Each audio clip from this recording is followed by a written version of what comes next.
ఎందుకంటే ఫ్లైట్ ఉందా? తిరుపతి ఉంటుంది. మన పాలకొల్లు గౌడ సెట్టిబలిజ భవన నిర్మాణానికి 3 కోట్ల రూపాయలు నిధులు మంజూరు చేసినందుకు ముఖ్యమంత్రిగా చంద్రబాబు నాయుడు గారికి ముందుగా హృదయపూర్వకమైనటువంటి కృతజ్ఞతలు తెలియజేసుకుంటూ ఉన్నాం. తెలుగుదేశం అంటే బీసీ అంటే తెలుగుదేశం.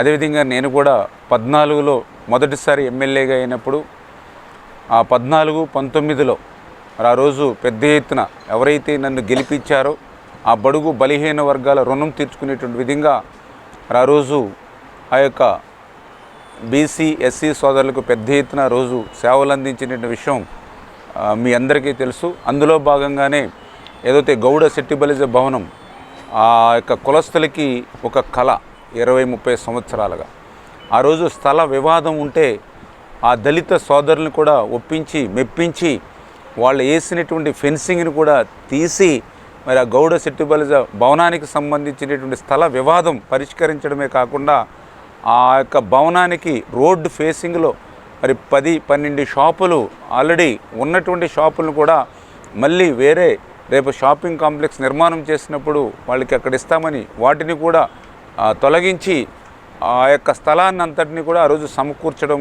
అయినటువంటి పరిస్థితి మీ అందరికీ తెలుసు. ఆ రకంగా స్థల వివాదం పరిష్కరించడమే కాకుండా ఆ రోజు ముఖ్యమంత్రి చంద్రబాబు నాయుడు గారి సహకారంతో 1 కోటి రూపాయలని ఆ రోజు ఎస్డిఎఫ్ నుంచి ఆ రోజు నిధులు మంజూరు చేయడం జరిగింది. తరువాత మళ్ళీ ఇంకొక 50 లక్షల రూపాయలు మళ్ళీ రెండవసారి నిధులు గౌడ సెట్టిబలిజ భవనానికి నిర్మాణానికి మంజూరు చేయడం జరిగింది. అయితే 2019 ప్రభుత్వం మారే సమయానికి 70 లక్షల రూపాయల వరకు కూడా ఆ పనులు వీళ్ళు ఉపయోగించుకుని పూర్తి చేసుకోవడం జరిగింది. తర్వాత వచ్చినటువంటి వైఎస్ఆర్సీపీ ప్రభుత్వం 5 సంవత్సరాల్లో కొత్తగా నిధులు మంజూరు చేయడం మాటటుంచి మేము మంజూరు చేసినటువంటి 1,50,00,000లో కూడా ఆ రోజుకి ఏదైతే 70 లక్షలు ఖర్చు పెట్టారో అంతవరకే తప్ప మిగిలిన నిధులను కూడా రద్దు చేసేసినటువంటి పరిస్థితి దుస్థితి గత 5 సంవత్సరాల పాలనలో చూసాం.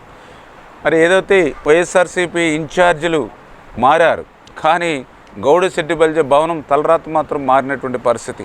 5 సంవత్సరాల్లో ఒక్క అరబస్తా సిమెంట్ కానీ ₹1 కానీ ఆ ఇన్ఛార్జీలు కానీ ఆ వైఎస్ఆర్సీపీ ప్రభుత్వం కానీ ఖర్చు పెట్టనేటువంటి పరిస్థితి ఏదైతే నియోజకవర్గంలో ఉన్న ప్రజలు పర్టికులర్ గౌడ సెట్టిబలిజ ఎవరైతే సామాజిక వర్గం కూడా గమనించేటటువంటి పరిస్థితి కూడా గుర్తు చేసుకుంటూ అటువంటి సందర్భం నాకు 1924లో నాకు అధికారం లేదు ప్రభుత్వం అయినప్పటికీ కూడా నన్ను ఓట్లేసి గెలిపించినటువంటి సామాజిక వర్గానికి న్యాయం చేయాలనేటువంటి ఆలోచనతో ఆ రోజు ఏదైతే ఎంపీ రఘురామకృష్ణరాజు గారు కానీ అదేవిధంగా మరొక రాజ్యసభ సభ్యులు కనకమేళ్ల రవీంద్ర కుమార్ గారిని ఉపయోగించుకుని ఆ వచ్చినటువంటి కొద్దిపాటి నిధులు కూడా మరి నా గెలుపులో మంచి పాత్ర పోషించినటువంటి ఆ గౌడ సెట్టిబలిజ సోదరుల రుణం తీర్చుకోవాలని ఆ రోజు కలగంపూడిలో ఒక 20 లక్షల రూపాయలు, అదేవిధంగా మేడపాడులో 30 లక్షల రూపాయలు, పెనుమదంలో 3 కమ్యూనిటీ హాల్స్కి కలిపి దగ్గర 70 లక్షల రూపాయలు,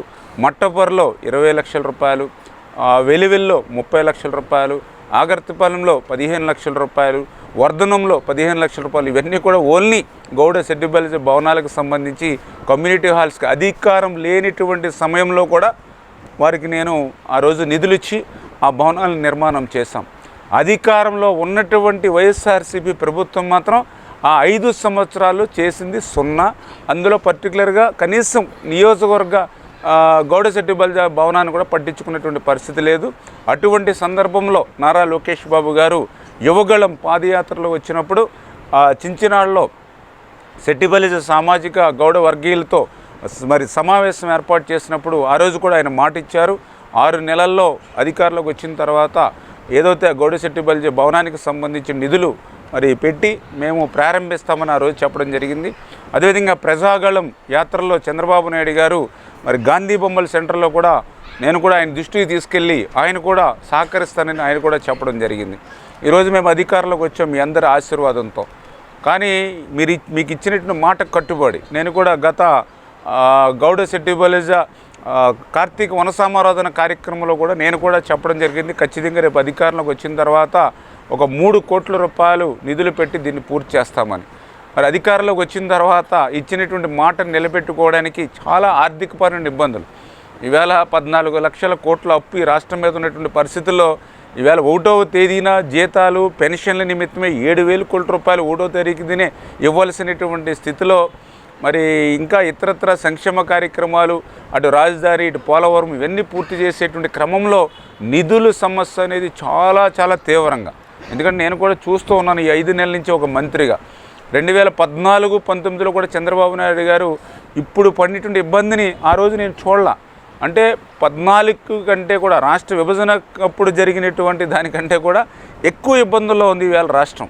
అయినప్పటికీ కూడా ఏదైతే ఈ యొక్క గౌడ సెట్టిబల్జ్ ఉంది, నేను కూడా మరి సీఎం గారికి గెలిచిన వెంటనే మరి ఆయనకి సీఎం గారికి లెటర్ పెట్టడం, ఆ సీఎం గారికి లెటర్ పెట్టిన వెంటనే మరి యొక్క సీఎం ఆఫీస్ నుంచి వాళ్ళ పిఎస్ రాజమౌళి గారు ఇమ్మీడియట్లీ బీసీ కార్పొరేషన్కి వెంటనే ఆయన లెటర్ మళ్ళీ ఆయన పంపించి సీఎం ఇన్సూరెన్స్ కింద దీన్ని శాంక్షన్ ఇవ్వడం, వెంటనే దీనికి లైన్ స్టేషన్ యజమాని మరి ఏదైతే ఆ బీసీ వెల్ఫేర్ సంబంధించి మన అధికారులకి మరి పంపించడం, వీళ్ళు 3 కోట్లకి లైన్ ఎస్టిమేషన్ వేసిన తర్వాత మరి ఏదైతే మొన్ననే ఈ యొక్క ఫైనాన్స్ కంకరెన్స్ తోటి మరి 12/11/2024 మరి ఆల్రెడీ ఏదైతే ఆ బ్యాలెన్స్ వర్క్ ఏదైతే ఉందో అది కంప్లీట్ చేసుకునేటువంటి విధంగా మరి మనకి మెమో కూడా మరి ఇవ్వడం, దాన్ని కూడా వెంటనే కంప్లీట్ చేయమని చెప్పేసి కూడా 3 కోట్ల రూపాయలని అంగీకరిస్తూ ఫైనాన్స్ కంకరెన్స్ కూడా ఇవ్వడం జరిగింది.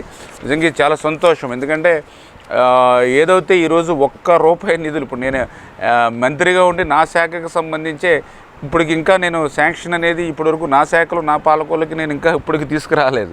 కానీ నేను తీసుకొచ్చినటువంటి మొట్టమొదటి శాంక్షను ఈ గౌడ సెట్టిబల్జ్ భవనానికి సంబంధించి ఇతర డిపార్ట్మెంట్ నుంచి తీసుకురాగలిగానని అంటే, ఒకటి నిధుల సమస్య ఏ రకంగా ఉందనేది ఒకటి, 2 ఈ యొక్క గౌడ సెట్టిబల్జ్ సామాజిక భవనాన్ని వాళ్ళ ఇచ్చినటువంటి మాటను నిలబెట్టుకుని వాటిని రుణం తీర్చుకోవడానికి ప్రయత్నం ఏదైతే ఉందో ఆ మాట నిలబెట్టుకునేటువంటి ప్రయత్నం తప్పనిసరిగా మరి తొందరగానే ఏదైతే ఆ నిధులకు సంబంధించి అధికారులు కూడా చెప్పాము.